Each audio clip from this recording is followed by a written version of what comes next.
Welcome to সহজ study channel. আজকে আমরা আলোচনা করব ইতিহাস ক্লাস 4 নম্বর ক্লাস নিয়ে। এর আগে তিনখানা ক্লাস আমাদের হয়েছে, তোমরা যারা দেখোনি তারা অবশ্যই দেখে নেবে। আমাদের WBPSC, WBP, KP, RRB, group D, C এবং টেট, আপার টেট এবং বিভিন্ন ধরনের পরীক্ষায় উপযোগী করে ক্লাস করানো হচ্ছে, ডেসক্রিপটিভ টাইপ করে করানো হচ্ছে এবং তার সাথে সাথে কিছু এমসিকিউ রয়েছে, যার ফলে তোমাদের কিন্তু সুবিধা হবে। ক্লাসগুলো যারা দেখেছো তারা অবশ্যই জানো এবং যারা দেখোনি তারা অবশ্যই দেখো এবং অনেক কিছু ইনফরমেশন কিন্তু রয়েছে। চলো কথা না বাড়িয়ে আমরা শুরু করি পরবর্তী টপিক, যেটা আমরা আজকে আলোচনা করব ক্লাস 4 হিস্ট্রি ক্লাস, রাষ্ট্রীয় ঐক্যের যুগ। রাষ্ট্রীয় ঐক্যের যুগ মানে আজকে আমরা আলোচনা করব রাষ্ট্রীয় ঐক্যের যুগ। তার আগে আমরা আলোচনা করেছিলাম আগের ক্লাসে জৈন ধর্ম এবং বৌদ্ধ ধর্ম, প্রতিবাদী ধর্ম আন্দোলন সম্পর্কে। আজকে আমরা আলোচনা করব রাষ্ট্রীয় ঐক্যের যুগ, মগধের উত্থান বা মগধ সাম্রাজ্যে মগধ রাজ্যে কারা কারা কোন কোন বংশ রাজত্ব করেছিল। তারপরে দেখো, প্রথমে দেখো খ্রিস্টপূর্ব ষষ্ঠ শতকে উত্তর ভারত এই সময় 16 মহাজনপদ বা 16টি ক্ষুদ্র ক্ষুদ্র রাষ্ট্রে বিভক্ত ছিল। তাহলে 16টি ক্ষুদ্র ক্ষুদ্র রাষ্ট্রে বিভক্ত ছিল কোথায়? ষষ্ঠ শতকে উত্তর ভারত এই সময় 16 বা মহাজনপদ বা 16টি ক্ষুদ্র ক্ষুদ্র রাষ্ট্রে কিন্তু বিভক্ত ছিল। তারপরে দেখো, এই রাষ্ট্রগুলি নিজ নিজের শক্তি বিস্তারে নিজেদের মধ্যে সশস্ত্র প্রতিদ্বন্দ্বিতা শুরু করে।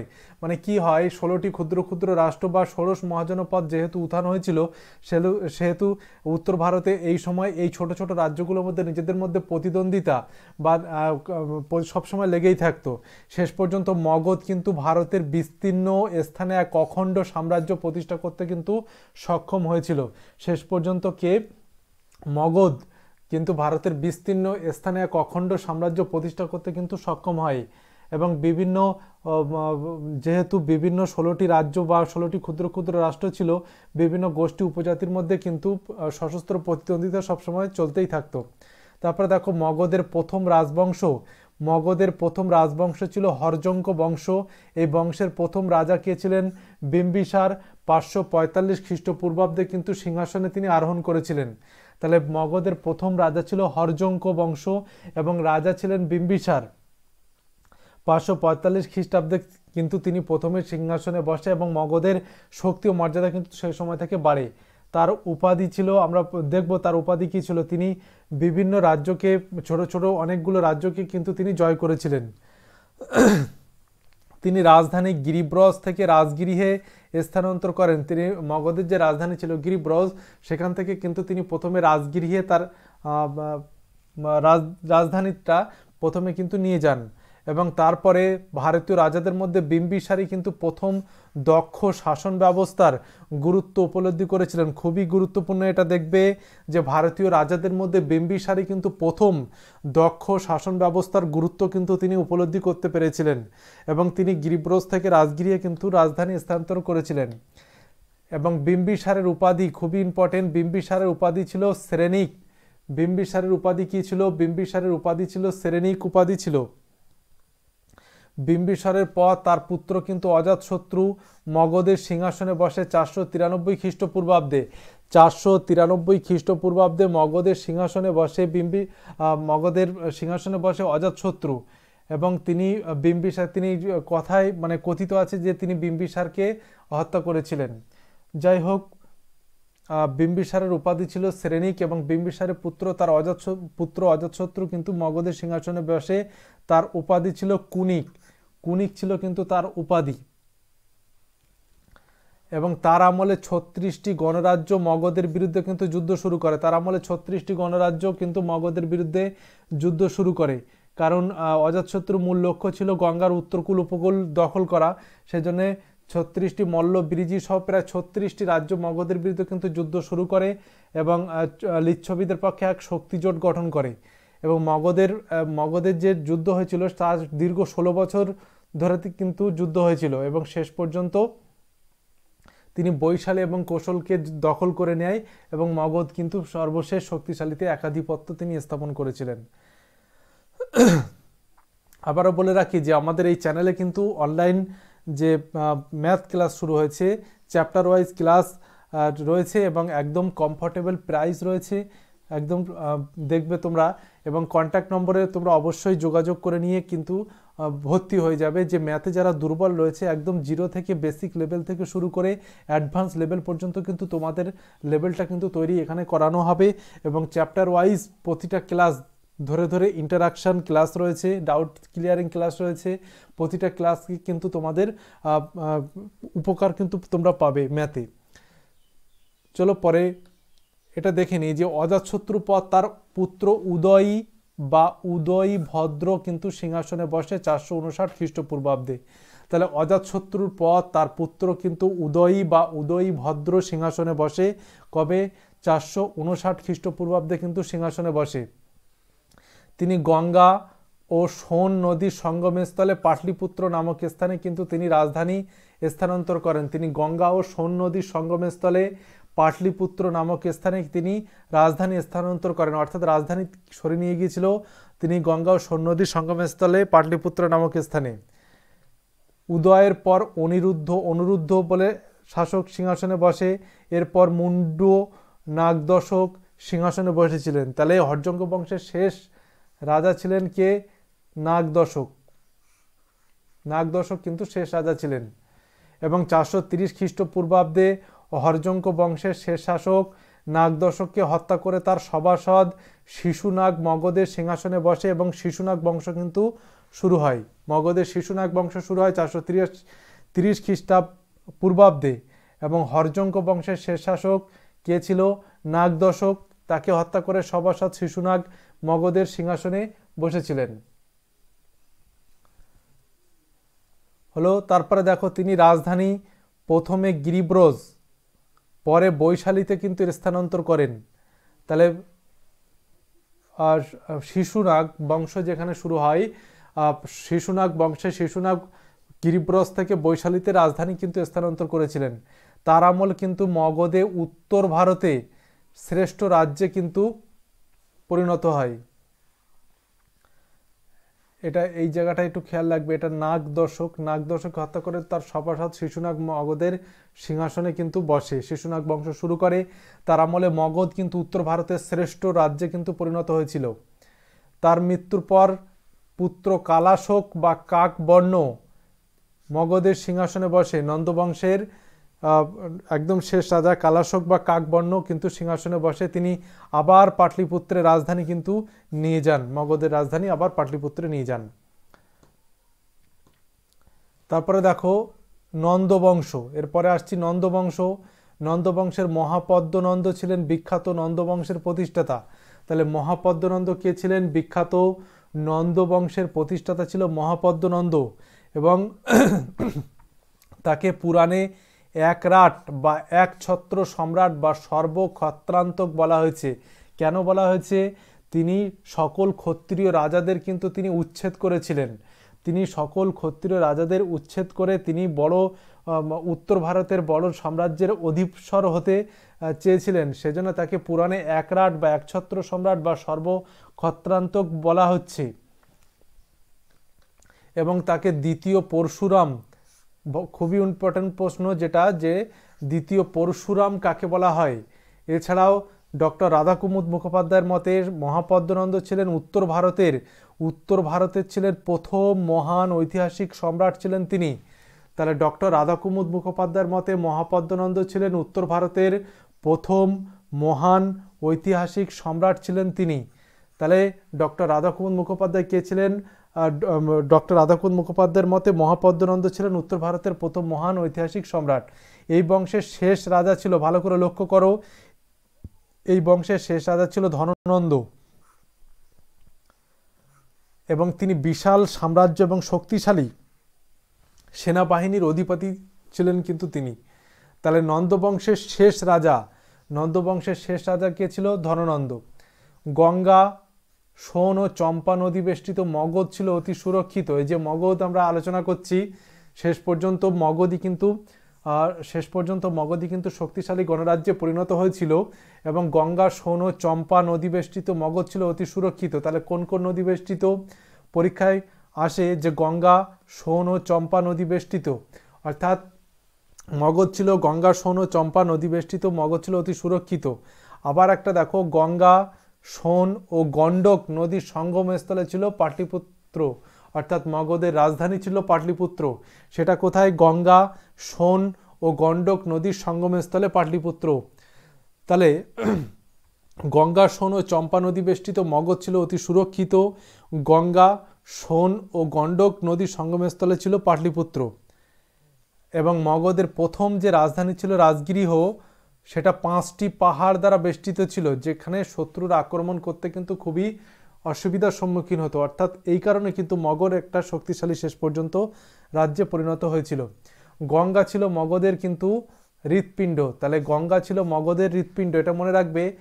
তারপরে দেখো, কৌটিল্যের সহায়তায়, অর্থাৎ চাণক্য কৌটিল্যের সহায়তায় চন্দ্রগুপ্ত মৌর্য নন্দ বংশের শেষ রাজা ধননন্দকে পরাজিত করে মগধের সিংহাসনে বসে।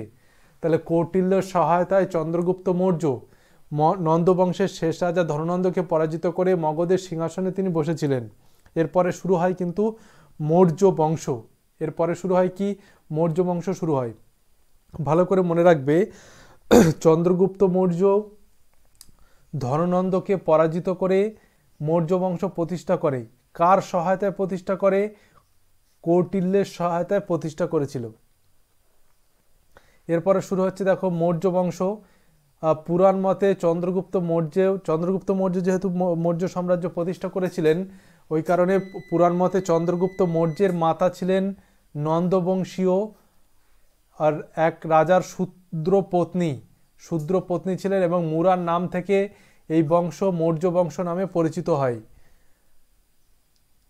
ঠিক, তাহলে পুরাণ মতে চন্দ্রগুপ্ত মৌর্যের মাতা ছিলেন নন্দবংশীয় এক রাজার শূদ্র পত্নী, এবং মুরার নাম থেকে এই বংশ কিন্তু মৌর্য বংশ নামে পরিচিত হয়। এটা মনে থাকবে। তাহলে মুরার নাম থেকে মৌর্য বংশটা আসে পুরাণ মতে। এবং চাণক্য নামে এক বিচক্ষণ ব্রাহ্মণ চন্দ্রগুপ্ত মৌর্যকে রাজনীতি ও যুদ্ধবিদ্যায় সুশিক্ষিত করে তুলেছিল। চাণক্য নামে এক বিচক্ষণ ব্রাহ্মণ এবং চন্দ্রগুপ্ত ব্রাহ্মণ, যিনি তক্ষশিলায় নিয়ে গিয়ে চন্দ্রগুপ্ত মৌর্যকে বিভিন্ন অস্ত্র সহ বিভিন্ন প্রশিক্ষণ তিনি দিয়েছিলেন, এবং তার সহায়তায় কিন্তু মৌর্য বংশ প্রতিষ্ঠা হয় নন্দবংশকে উচ্ছেদ করে। এখানে দেখো যে চাণক্যর সাহায্যে চন্দ্রগুপ্ত মৌর্য মগধের সিংহাসন দখল করে 324 খ্রিস্টপূর্বাব্দে। তাহলে চাণক্যের সাহায্যে চন্দ্রগুপ্ত মৌর্য মগধের সিংহাসন দখল করে কবে? খুবই গুরুত্বপূর্ণ এটা একটা পয়েন্ট, যেটা হচ্ছে যে 324 খ্রিস্টপূর্বাব্দে চাণক্যের সাহায্যে চন্দ্রগুপ্ত মৌর্য কিন্তু মগধের সিংহাসনে বসেছিলেন। তারপরে দেখো, আলেকজান্ডারের সেনাপতি সেলুকাস এর সঙ্গে চন্দ্রগুপ্ত মৌর্যের যুদ্ধ হয় 300 খ্রিস্টপূর্বাব্দে। তাহলে আলেকজান্ডারের সেনাপতি যে সেলুকাস, এর সঙ্গে চন্দ্রগুপ্ত মৌর্যের যুদ্ধ হয় 300 খ্রিস্টপূর্বাব্দে। ঠিক, তাহলে সেলুকাসের সঙ্গে চন্দ্রগুপ্ত মৌর্যের যুদ্ধ হয় 300 খ্রিস্টপূর্বাব্দে, এবং পরাজিত সেলুকাস তার কন্যা হেলেনের সঙ্গে চন্দ্রগুপ্তের বিবাহ দেন, এবং সেলুকাস চন্দ্রগুপ্তের রাজসভায় মেগাস্থেনিস নামে এক গ্রিক দূতকে পাঠান। তাহলে মেগাস্থেনিস এসেছিলেন চন্দ্রগুপ্তের রাজসভায় এসেছিলেন তিনি, এটা মনে রাখবে। এবং আলেকজান্ডার যখন ভারত আক্রমণ করে, মগধে কিন্তু তখন নন্দবংশ চলছিল। মগধে কিন্তু নন্দবংশের শাসন শুরু হয়েছিল, মানে নন্দবংশের শাসন চলছিল। সেই সময় আলেকজান্ডার কিন্তু ভারত আক্রমণ করে, এবং আলেকজান্ডার কিছু বছর ভারতে থাকার সময় চন্দ্রগুপ্ত মৌর্য আবার নন্দবংশকে পরাজিত করে, এবং চন্দ্রগুপ্ত মৌর্যের সাথে আলেকজান্ডারের সেনাপতি সেলুকাসের যুদ্ধ হয় 300 খ্রিস্টপূর্বাব্দে, এবং পরাজিত সেলুকাস তার কন্যা হেলেনের সঙ্গে চন্দ্রগুপ্তের বিবাহ দেন।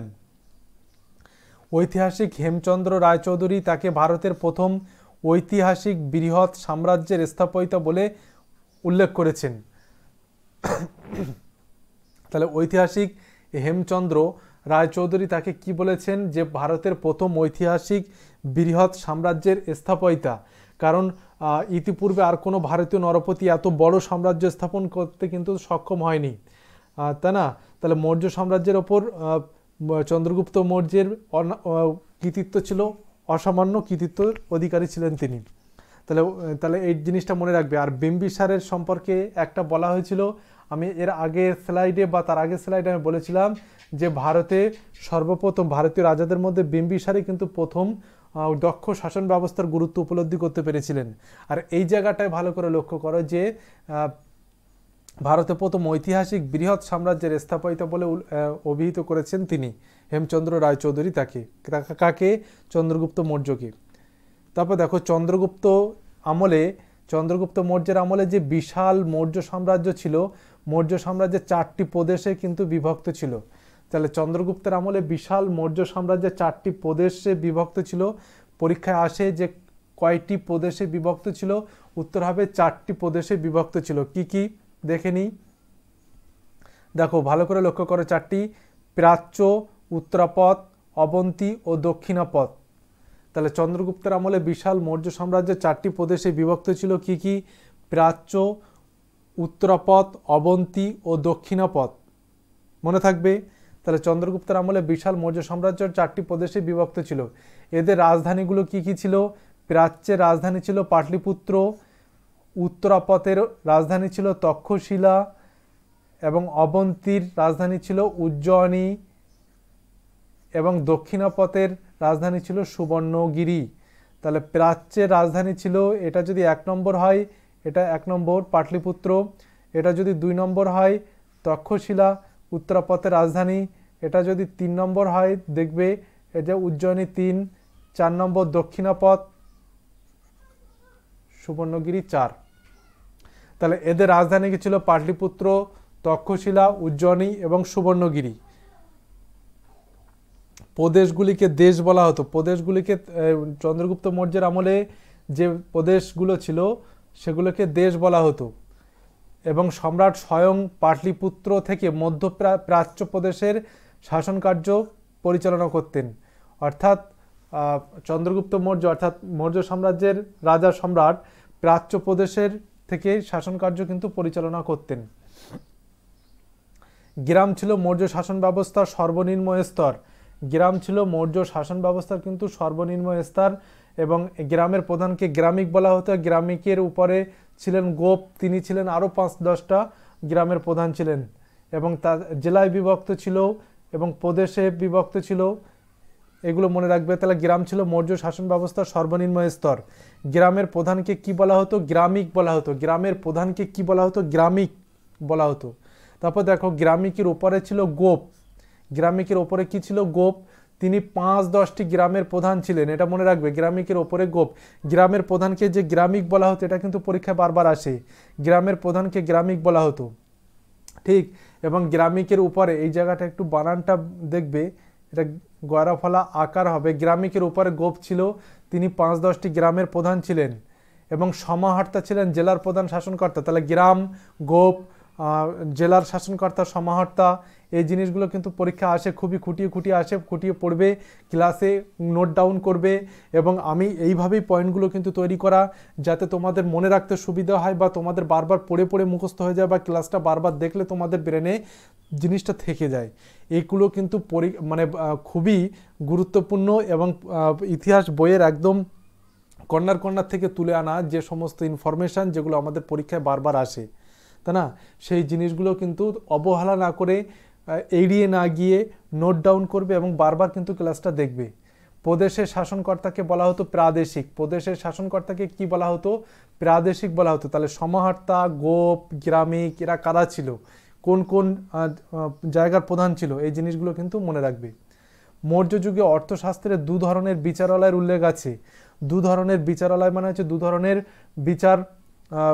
2 ধরনের বিচারালয় মানে 2 ধরনের কোর্ট বলা যায় আমাদের বর্তমানে যেরকম ভূমিকা সেরকমের উল্লেখ রয়েছে। যা একটা হচ্ছে ধর্মাস্থীয়, অপরটি হচ্ছে কণ্টক শোধন। ধর্মাস্থীয় আর একটা হচ্ছে কি? কণ্টক শোধন, মনে থাকবে। তারপর দেখো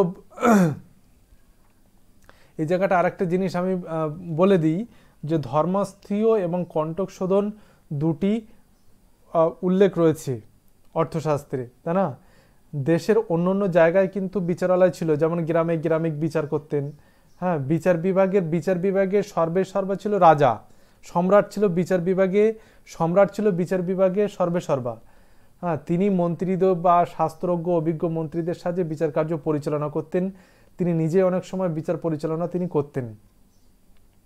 এবং বিভিন্ন ধরনের কঠোর কিন্তু বিচার হতো, যেমন জরিমানা, অঙ্গচ্ছেদ, মৃত্যুদণ্ড, শুলে চড়ানো, এগুলো কিন্তু ছিল এই জিনিসগুলো। ভূমি রাজস্বের পরিমাণ ছিল উৎপন্ন শস্যের 1/6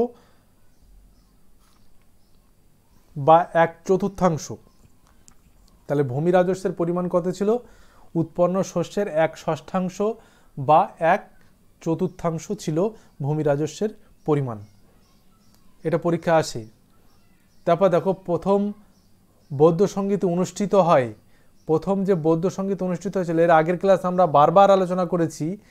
বারবার আলোচনা করার মানে এই কারণে যে এই প্রতিবাদী ধর্ম আন্দোলন বা মৌর্য যুগের সবচেয়ে মার্কা, একদম পরীক্ষায় বারবার আসা যে সমস্ত ইনফরমেশান, সেগুলো কিন্তু আমরা বারবার আলোচনা করছি বা করতে হচ্ছে।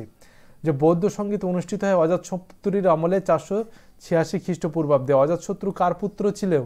অজাতশত্রু কার পুত্র ছিল? বিম্বিসারের পুত্র ছিল, এটা মনে রাখবে। এর আগে আমি বলেছি, বৌদ্ধ ধর্মগ্রন্থ পালি ভাষা রচিত। এই ধর্মগ্রন্থের নাম হচ্ছে ত্রিপিটক। ঠিক আছে? পিটক কথার অর্থ হচ্ছে পাত্র বা ঝুড়ি। তারপরে দেখো, গ্রামিক বিচার করতেন এবং নগরে নগর ব্যবহারিক বিচার কার্য কিন্তু পরিচালনা করতেন। তাহলে গ্রামে বিচার করতেন কারা? গ্রামিক। এবং নগরে কিন্তু নগর ব্যবহারিক কিন্তু বিচার কার্য পরিচালনা করতেন। এর আগে আমি স্লাইডে বললাম, এর আগেরটাই।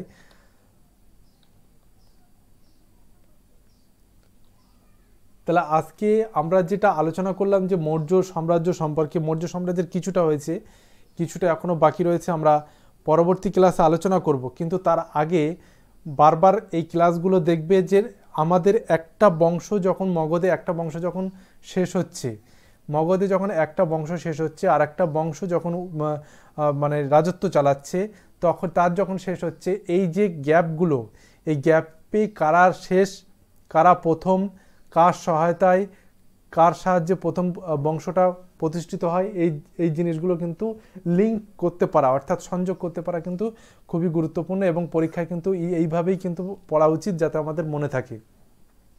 ক্লাসে কিন্তু এইভাবেই আমরা আলোচনা করছি যাতে তোমাদের সুবিধা হয়। তাহলে মৌর্য যুগে প্রথমে ছিল হর্যঙ্ক বংশ। ঠিক, হর্যঙ্ক বংশ রাজত্ব করেছিল। কে? হর্যঙ্ক বংশ কিন্তু মগধে রাজত্ব করেছিল এখনো পর্যন্ত, হর্যঙ্ক বংশ। তারপরে কোন বংশ এসেছিল? শিশুনাগ বংশ, তারপর নন্দ বংশ, তারপর মৌর্য বংশ। ঠিক আছে? এই পরপর এইগুলো মানে এই যে তোমার পরপর যে মানে সিরিয়াল অনুযায়ী এগুলো কিন্তু মনে রাখা উচিত। শিশুনাগ বংশ ছিল, তারপরে আসলো নন্দ বংশ, তারপরে হচ্ছে মৌর্য বংশ, যেটা আমাদের এখন ক্লাস চলছে। তাহলে হর্যঙ্ক বংশে বিম্বিসার, শিশুনাগ বংশে শিশুনাগ, নন্দ বংশের মহাপদ্মনন্দ, মৌর্য বংশের চন্দ্রগুপ্ত মৌর্য। এইগুলো মনে রাখতে কি খুবই সমস্যা হবে? আমি এইভাবে যদি পরপর হেডিং করি, আমি দেখিয়ে দিলাম যে কিভাবে নোট ডাউন করবে, যে হর্যঙ্ক বংশের প্রথমে শেষ, শিশুনাগ বংশের প্রথম শেষ, নন্দ বংশের প্রথম শেষ, মৌর্য বংশ এখন যেহেতু শুরু হয়েছে, এবং শেষে আমরা আরও আলোচনা করলে আমরা শেষেরটা বলে দেব। তাহলে হর্য বংশ, শিশুনাগ বংশ, নন্দ বংশ, মৌর্য বংশ। তাহলে গ্রামে বিচার করতেন, গ্রামিক, এই জিনিসগুলো মনে রাখবে।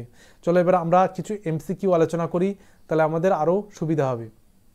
প্রথমে দেখো, আলেকজান্ডার কোথায় মারা যায়? Greek, Bharat, Babylon, Africa. Alexander কোথায় মারা যায়? গ্রিক, ভারত, ব্যাবিলন নাকি আফ্রিকা? আলেকজান্ডার কোথায় মারা যায়? উত্তর কি হবে? দেখো, উত্তর হবে ব্যাবিলন। আলেকজান্ডার মারা যায় কোথায়? ব্যাবিলনে মারা যায় আলেকজান্ডার। কারণ আলেকজান্ডার আক্রমণ করেছিল, ভারতই আক্রমণ করেছিল প্রায় 300 খ্রিস্টপূর্বাব্দে।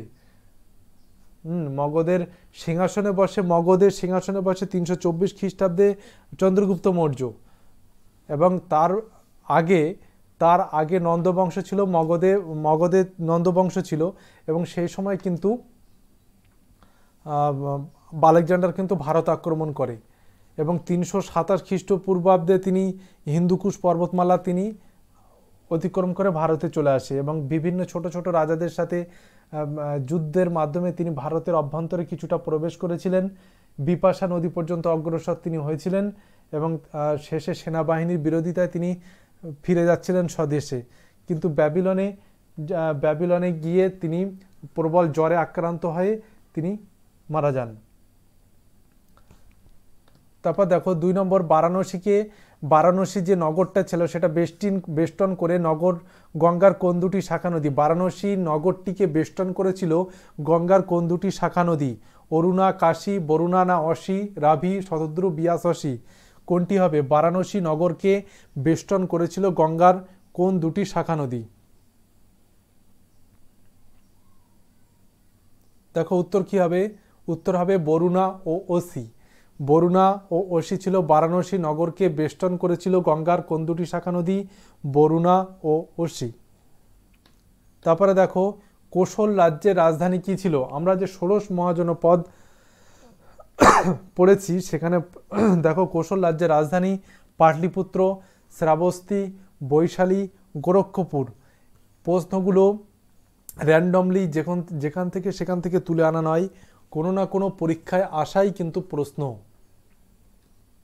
উত্তর কি হবে? শ্রাবস্তী। কোশল রাজ্যের রাজধানী ছিল শ্রাবস্তী, মনে রাখবে। আমরা যখন প্র্যাকটিস করব এর আগে প্র্যাকটিসগুলো কিন্তু আমরা আরও বেশি বেশি প্রশ্ন নিয়ে আসব এবং আমাদের পড়ার ভিতর থেকে যে সমস্ত পয়েন্টগুলো রয়েছে সেখান থেকে প্রশ্ন থাকবে। রাজা প্রসেনজিৎ কোন রাজ্যের রাজা ছিলেন? বলে রাখি প্রসেনজিৎ সম্পর্কে, বিম্বিসার যখন 545 খ্রিস্টপূর্বাব্দে মগধের সিংহাসনে বসে, ঠিক মগধের সিংহাসনে যখন বসেছিলেন তখন তার বিভিন্ন ছোট ছোট যে মগধের ছোট ছোট যে রাজ্যগুলো ছিল সেখানে কিন্তু তার দ্বন্দ্ব বেঁধেছিল। অঙ্গরাজ্য বিভিন্ন বিম্বিসার রাজ্য বিস্তারের যে সূচনা করেছিল, হ্যাঁ, তা প্রায় অনেকটাই ছিল এবং কোশল যে রাজ্যের রাজা ছিল প্রসেনজিৎ, সেই প্রসেনজিৎ ছিল খুবই শক্তিশালী রাজ্যের কোশল রাজ্যের রাজা। তিনি বিম্বিসারকে বাধা দিয়েছিলেন এবং কি করে, এই কারণে বিম্বিসার প্রসেনজিতের ভগিনী কৌশল দেবীকে বিবাহ করে এবং যৌতুক হিসাবে তিনি কাশী বলে একটা গ্রাম ছিল সেটা তিনি লাভ করেছিলেন। সেই কোশল রাজ্যের রাজা ছিল প্রসেনজিৎ। তাহলে উত্তর কি হবে? কোশল রাজ্যের রাজা ছিল প্রসেনজিৎ। হর্যঙ্ক বংশের প্রতিষ্ঠা কোন রাজ্যে হয়েছিল? অর্থাৎ হর্যঙ্ক বংশের প্রতিষ্ঠা কোন রাজ্যে হয়েছিল? হর্যঙ্ক বংশের প্রতিষ্ঠা কাশী, কোশল, মগধ নাকি বৎস? হর্যঙ্ক বংশের প্রতিষ্ঠা কোন রাজ্যে হয়েছিল? সবাই পারবে এটা, অবশ্যই মগধ রাজ্যে হর্যঙ্ক বংশের প্রতিষ্ঠা হয়েছিল। তারপরে দেখো ভারতে কোন সম্রাট প্রথম স্বর্ণমুদ্রা প্রচলন করে?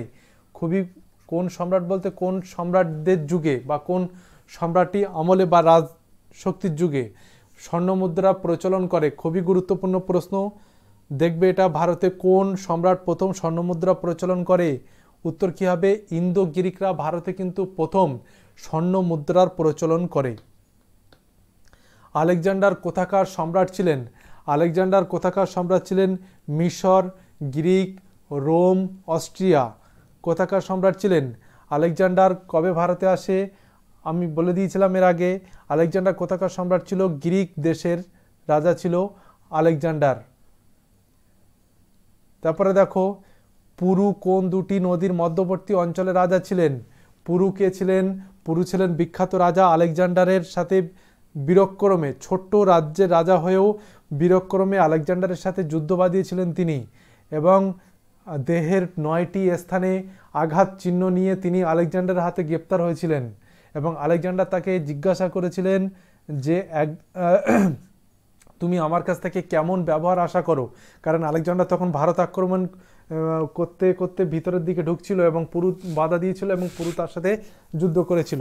আলেকজান্ডার যখন পুরুকে গ্রেপ্তার করে তখন পুরুকে জিজ্ঞাসা করা হয়েছিল যে আলেকজান্ডার জিজ্ঞাসা করেছিলেন যে তুমি আমার কাছ থেকে কেমন ব্যবহার আশা করো। পুরু তখন সদর্পে গর্বিতভাবে উত্তর দিয়েছিলেন একজন রাজার প্রতি যেমন ব্যবহার করা উচিত তেমনই আশা করা হয়। অর্থাৎ পুরুর এই যে সাহসদীপ্ত ভঙ্গি এবং বাচনভঙ্গি এবং তার যে সাহসিকতায় মুগ্ধ হয়ে আলেকজান্ডার কিন্তু তার রাজ্য ফেরত দিয়েছিল এবং কিন্তু বর্ষত স্বীকার করে নিয়েছিল। ঝিলাম ও চন্দ্রভাগা নদীর মধ্যবর্তী স্থানে ছিলেন পুরু রাজ্যের রাজা। হর্যঙ্ক বংশের শেষ শাসক কে ছিল? ভালো করে লক্ষ্য করো, হর্যঙ্ক বংশের শেষ শাসক কে ছিল? প্রথম রাজা ছিল তো বিম্বিসার, এবং শেষ শাসক কে ছিল? উত্তর কি হবে? উত্তর হবে নাগদশক। নাগদশক ছিল শেষ বংশের রাজা। দ্বিতীয় বৌদ্ধ সঙ্গীতি কোথায় অনুষ্ঠিত হয়? দ্বিতীয় বৌদ্ধ সঙ্গীতি কোথায় অনুষ্ঠিত হয়েছিল? বৈশালীতে। কোথায়? বৈশালীতে অনুষ্ঠিত হয়েছিল। তারপর দেখো নন্দবংশের প্রতিষ্ঠাতা কে? নন্দবংশের প্রতিষ্ঠাতা কে ছিল? মহাপদ্মনন্দ, তাই না? আমরা পড়েছি মহাপদ্মনন্দ উত্তর ভারতের প্রথম ঐতিহাসিক রাজা, সর্বক্ষত্রান্তক বলা হচ্ছে, দ্বিতীয় পরশুরাম বলা হচ্ছে, তাকে নন্দবংশের প্রতিষ্ঠাতা ছিলেন। তারপর দেখো প্রথম বৌদ্ধ সঙ্গীতি কার আমলে অনুষ্ঠিত হয়? প্রথম বৌদ্ধ সঙ্গীতি কার আমলে অনুষ্ঠিত হয়েছিল? অজাতশত্রুর আমলে প্রথম বৌদ্ধ সঙ্গীতি কিন্তু অনুষ্ঠিত হয়। এর আগেও ক্লাসে বা স্লাইডে আমরা বলেছি, আলোচনা করেছি। আগের দিনের একটা হোমওয়ার্ক ছিল, গৌতম বুদ্ধের পুত্রের নাম কি ছিল? গৌতম বুদ্ধের পুত্রের নাম কি ছিল? দেখো রাহুল। গৌতম বুদ্ধের পুত্রের নাম ছিল রাহুল। আজকে যে হোমওয়ার্কটা তোমাদের থাকবে, যেটা হচ্ছে বুদ্ধদেব ও মহাবীর কোন রাজ্যে জন্মগ্রহণ করেছিলেন? বুদ্ধদেব ও মহাবীর কোন রাজ্যে জন্মগ্রহণ করেছিলেন? তোমরা অবশ্যই কমেন্ট বক্সে কমেন্ট করে জানাবে যে বুদ্ধদেব ও মহাবীর কোন রাজ্যে জন্মগ্রহণ করেছিলেন। হিস্ট্রি ক্লাস আমরা এইভাবে এগিয়ে নিয়ে যাব, পরপর চ্যাপ্টার অনুযায়ী যাবে, এবং একদম দেশ স্বাধীন হওয়া পর্যন্ত আমাদের যে সমস্ত হিস্ট্রি কোশ্চেনগুলো বারবার পরীক্ষায় আসে, এবং সেইভাবে আমরা ডেসক্রিপটিভ আলোচনা করে করে এগোবো। তোমাদের যেটা অনুরোধ করছি সেটা হচ্ছে এই ক্লাসটা বারবার ভালো করে দেখবে, ক্লাসগুলো ভালো করে দেখবে এবং চ্যানেলের পাশে থাকবে। এবং আমাদের যে টেলিগ্রাম গ্রুপ রয়েছে, যে অল কম্পিটিটিভ এক্সামের জন্য সহজ স্টাডি চ্যানেলের যে টেলিগ্রাম গ্রুপ রয়েছে, সেই টেলিগ্রাম গ্রুপে তোমরা অবশ্যই জয়েন হয়ে যাবে। সেখানে ক্লাসের রুটিন, বিভিন্ন ধরনের পিডিএফ কিন্তু আমরা ওখানে প্রোভাইড করি। সেখানে অল কম্পিটিটিভ এক্সামের বিভিন্ন রুটিনগুলো তোমরা কিন্তু দেখতে পাবে। ক্লাসেও আমাদের ম্যাথের যে ব্যাচটা রয়েছে, সেই ম্যাথের ব্যাচ থেকেও কিন্তু তোমরা অনেক উপকার পাবে। ম্যাথ ক্লাসের আমরা পেইড ব্যাচ অলরেডি চালু রয়েছে, এবং আমরা ইতিহাসের ক্লাস করছি। এর আগে বিভিন্ন জিকে ক্লাস বা বাংলা ক্লাস বা পঞ্চায়েত বা আপকামিং যে সমস্ত পরীক্ষাগুলো রয়েছে, সেখানে কিন্তু আমরা গুরুত্বপূর্ণ ক্লাস নিয়ে থাকি। সেখানে তোমরা অবশ্যই জয়েন হয়ে যাবে, ক্লাসগুলো দেখবে। হিস্ট্রি ক্লাস আমরা যেহেতু ডেসক্রিপটিভ চালু করেছি, কিছু দূর যাওয়া না পর্যন্ত আমরা কিন্তু প্র্যাকটিস ক্লাস শুরু করতে পারছি না। তোমরা অবশ্যই দেখবে হিস্ট্রি ক্লাস কিছুটা এগিয়ে নিয়ে যাওয়ার পর কিন্তু আমরা প্র্যাকটিস সেশন শুরু করব। চলো আজকে এ পর্যন্ত। আমরা যেটা বারবার বলছি যে টেলিগ্রাম গ্রুপে, টেলিগ্রাম আমাদের ডেসক্রিপশন বক্সে টেলিগ্রাম গ্রুপের লিঙ্ক দেওয়া রয়েছে, তোমরা অবশ্যই সেখানে জয়েন করে যাবে। চলো পরবর্তী ক্লাসে আবার দেখা হবে।